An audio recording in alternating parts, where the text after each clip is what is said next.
Hi friends, இன்றைக்கி நம்ம என்ன வீடியோ பார்க்க போகிறோன்னா முட்டை குழம்பு வைக்க போகிறேன். அதுக்கு தேவையான பொருள் வெங்காயம், தக்காளி, பூண்டு எல்லாத்தையும் எடுத்துக்கணும். முட்டையை நல்லா வேக வச்சுட்டு இது தேங்காய், பெருஞ்சீரகம், கசகசா அது எல்லாத்தையும் ஒன்றா இதை அரைச்சி எடுத்துக்கணும். இந்த வெங்காயம், தக்காளி, அந்த பட்டை, பிரிஞ்சு எல்லாத்தையும் போட்டு நல்லா வதக்கி வச்சுருக்கேன்.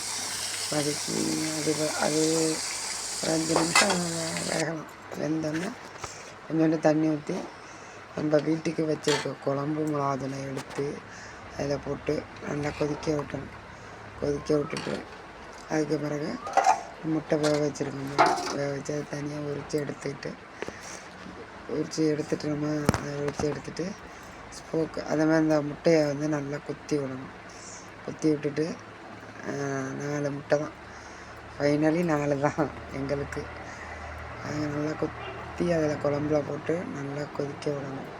நல்லா கொதிச்சிருச்சுன்னா அதுக்கப்புறம் தான் நம்ம அரைச்சி வச்சுருக்கோமா, இதை எல்லாத்தையும் போட்டு கலந்து கொதிக்க விட்டால் தான் அது கொஞ்சம் தனியாக இல்லாமல் திக்காக தேங்காய், சோம்பு எல்லாத்தையும் போட்டு இங்கே பாருங்கள், தேங்காவையும் இது வெறுசாக உள்ளது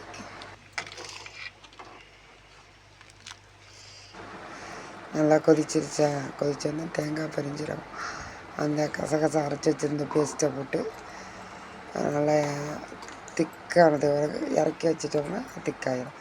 பாய்.